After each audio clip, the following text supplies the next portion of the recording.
दोस्तों, आज मैं फिल्म रिव्यू करूंगा रंगून। कहानी मेरी समझ में आई नहीं, बट फिर भी कोशिश करूंगा कि आपको बता सकूं। खैर, कहानी मुंबई में शुरू होती है, जहां सैफ अली खान एक प्रोड्यूसर है और एक्टर है।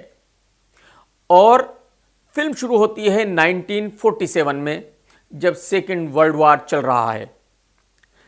कंगना हीरोइन है जो सैफ से प्यार करती है। इस एरिया का यानी मुंबई का जो गोरा बॉस है, वो सैफ को किसी तरह तैयार कर लेता है कि कंगना और सैफ रंगून जाए। ये जाते हैं और यहां से फिल्म शुरू हो जाती है जैसे टार्जन थी, यानी जंगल में। तो कंगना की जो रखवाली करने वाला होता है वो शाहिद कपूर होता है, जो ब्रिटिश फौज में है। अब फिल्म जंगल जंगल चलने लगती है, बारिश है, कीचड़ है। शाहिद और कंगना कीचड़ में कूद रहे हैं, एक दूसरे को किस कर रहे हैं, यानी सारा जंगल बिल्कुल ठीक ठाक है।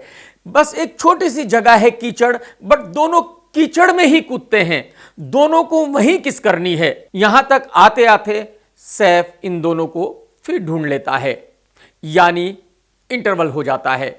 और यहां तक जो पब्लिक थिएटर में बैठी होती है वो बहुत ही डिस्टर्ब हो जाती है, मेंटली हरेस हो जाती है। और यहां से सारी पब्लिक ये हर हाल में चाहेगी कि वो थिएटर छोड़ के भाग जाए, बट मेरे जैसे आदमी को बैठना पड़ा, क्योंकि मुझे पूरी फिल्म देखनी थी और लोगों को बताना था। सेकेंड हाफ शुरू होता है और अब फौजियों के लिए शो पर शो होने लगते हैं। कंगना एक से एक वाहियात गाना गाने लगती है और फिर दोबारा प्लानिंग होता है कि चलो भाई फिर रंगून जाएंगे।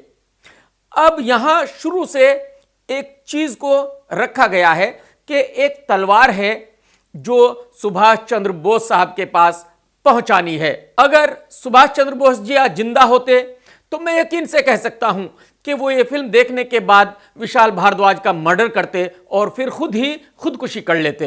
अब क्रिश 4 चालू हो जाती है, यानी कंगना अपनी आंखों पे वो जैसा क्रिश लगाता है वैसा कुछ बैज लगाती है और ट्रेन पे भाग रही होती है, वो तलवार पहुंचानी है।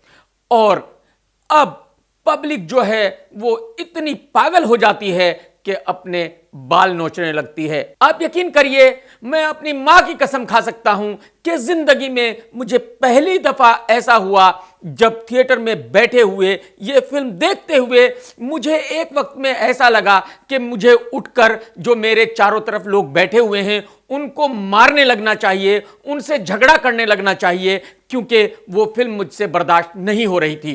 खैर, कंगना, सैफ और शाहिद को वो तलवार पहुंचानी है और अब हालात ऐसे हो जाते हैं कि सैफ, कंगना और शाहिद रो रहे होते हैं और पब्लिक जोर जोर से हंस रही होती है और डायरेक्टर साहब की मां बहन कर रही होती है। फाइनली सैफ अली उस तलवार को वहां पहुंचा देता है। अब आप मुझे यकीन से बताइए कि क्या कभी आपने इससे घटिया कहानी सुनी है? स्क्रीन प्ले बहुत ही घटिया है, बहुत ही वाहियात है। जो स्क्रीन प्ले लिखने वाले हैं वो इस फिल्म को देख करके शर्मा जाएंगे। डायलॉग्स बहुत ही वाहियात है, बहुत ही घटिया है और बहुत ही इरिटेट करते हैं। म्यूजिक, ओहो हो, बहुत ही बेकार किस्म का म्यूजिक है, बहुत ही वाहियात किस्म का म्यूजिक है। एडिटिंग के बारे में मैं ये कह सकता हूं, मेरे बराबर में डायरेक्टर अश्विनी चौधरी भाई बैठे हुए थे। मैंने उनसे कहा कि भाई अगर फिल्म इतनी खराब थी तो 3 घंटे की क्यों रखी, कम से कम 1 घंटा काट देते। तो अश्विनी भाई ने कहा कि भाईजान अगर पूरे 3 घंटे भी काट देते तो क्या फर्क पड़ जाता। अब समझने की कोशिश करते हैं कि यह प्रोजेक्ट कैसे बना होगा। विशाल भारद्वाज साहब ये कहानी 10 साल से लेकर घूम रहे हैं। फाइनली ये साजिद नडियाडवाला साहब ने सुनी और उन्होंने कहा कि एक गजब की कहानी है। भाई साहब किक जैसी फिल्म डायरेक्ट कर चुके हैं तो जाहिर सी बात है स्क्रिप्ट के तो बीच को निकल जाते हैं। खैर, उसके बाद विशाल भाई शाहिद के पास गए होंगे। एक बात मैं यहां आपको बता दूं, जो हमारे एक्टर्स हैं उन बेचारों को सीधी बात समझ में आती नहीं, क्योंकि ना उनको पता है कि स्क्रिप्ट क्या होती है, ना उनको यह पता है कि कौन सी फिल्म चलेगी और कौन सी नहीं चलेगी। तो हमारे जो डायरेक्टर प्रोड्यूसर हैं वो एक्टर्स को उल्टी बात बताते हैं, सीधी बताते नहीं, क्योंकि सीधी उनकी समझ में आती नहीं। तो वो कुछ ऐसी बातें बताते हैं जिससे उनको लगे कि वाह, ये फिल्म तो बहुत बड़ी हिट होने वाली है, इससे बड़ी ब्लॉकबस्टर तो होगी ही नहीं। तो विशाल ने शाहिद को कहा होगा कि देखिए भाई, आपकी फिल्में वैसे भी लोग देखते नहीं हैं, जो फिल्में आपने बाहर की सब फ्लॉप हुई। मैंने आपके लिए कमीने बनाई, कमीने फ्लॉप थी, फिर भी मैंने फिल्म को हिट का टैग दिलवाया, भले ही यूटीवी बंद हो गई। उसके बाद मैंने हैदर बनाई, देखिए हैदर ने तकरीबन 50 करोड़ का बिजनेस किया, भले ही सलमान आमिर की फिल्म को इतना ओपनिंग लग जाता हो, बट मैंने उस फिल्म को भी हिट का टैग दिलवाया, आपको एस्टेब्लिश कर दिया कि देखो आप कितने बेहतरीन एक्टर हो। तो अगर ये फिल्म आप करोगे तो मैं गारंटी से कह सकता हूं कि आपकी बहुत ही वाहवाही हो जाएगी। मैं पूरी फिल्म में आपसे ऐसी एक्टिंग करवाऊंगा, आपको कीचड़ में लेटाऊंगा, आपको राख खून आपके चेहरे पे लगाऊंगा, आपको गंदे से गंदे कपड़े पहनाऊंगा, लोगों को लगेगा आपने कमाल की एक्टिंग की है। और जो अवार्ड्स नाइट है, 2-4 जगह आप नाच लेना, वहां से अपन अवार्ड ले लेंगे और बात खत्म हो गई, आपकी वाहवाही।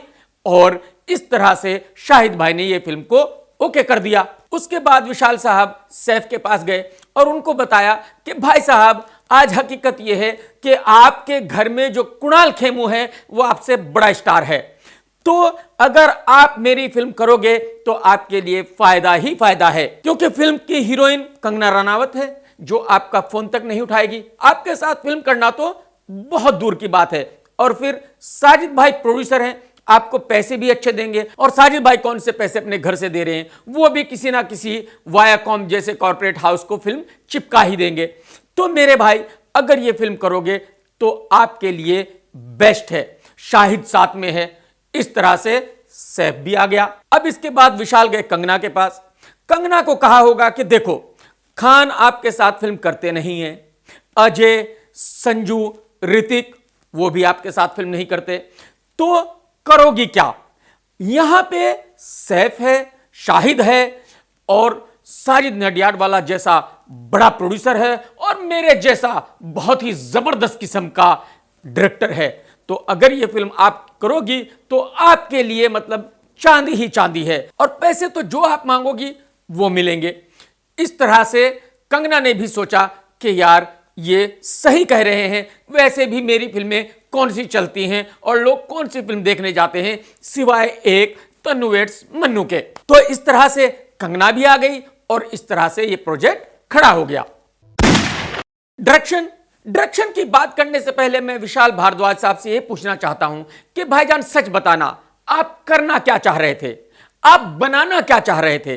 मुझे लगता है आपने 10 साल पहले कसम खाई थी कि मैं कसम खाता हूं एक दिन मैं ऐसी घटिया फिल्म बनाऊंगा कि लोग अनुराग कश्यप की बॉम्बे वेलवेट और आरजीवी की आग को भूल जाएंगे।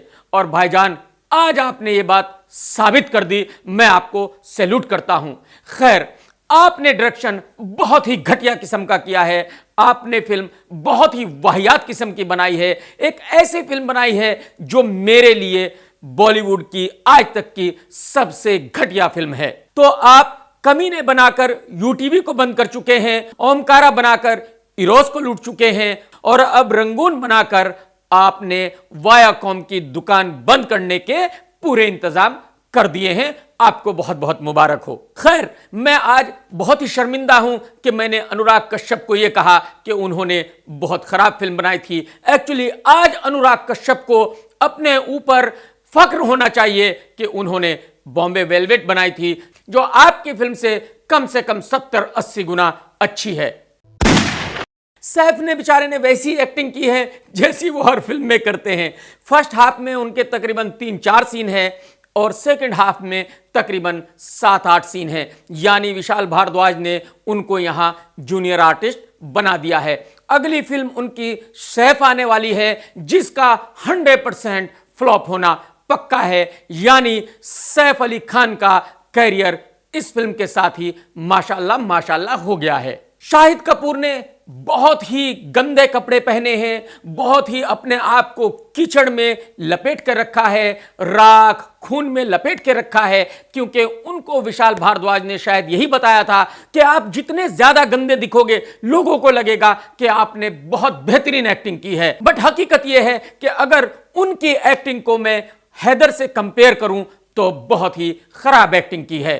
कंगना ने भी बहुत ही बुरी एक्टिंग की है, अपने रोल को बहुत ही बुरे तरीके से निभाया है। अगर उनकी एक्टिंग को आप उनकी फिल्म तन्नू से कंपेयर करेंगे तो बहुत ही खराब एक्टिंग की है।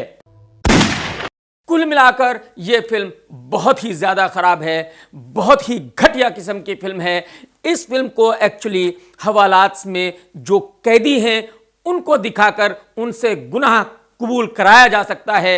अगर आप इस फिल्म को देखेंगे तो मैं गारंटी से कह सकता हूं कि आपको मेंटल हॉस्पिटल में भर्ती होना ही पड़ेगा, आपको कुछ दिन दवाइयों पे जीना ही पड़ेगा। तो मैं इस फिल्म को देता हूं 0 स्टार, और 0 स्टार इसलिए देता हूं क्योंकि ये 85 करोड़ में फिल्म बनाई गई है, जबकि कांतिलाल शाह की सिर्फ 40 लाख की फिल्म इससे कहीं ज्यादा अच्छी और एंटरटेनिंग होती है। Take care. सत्यमेव जयते।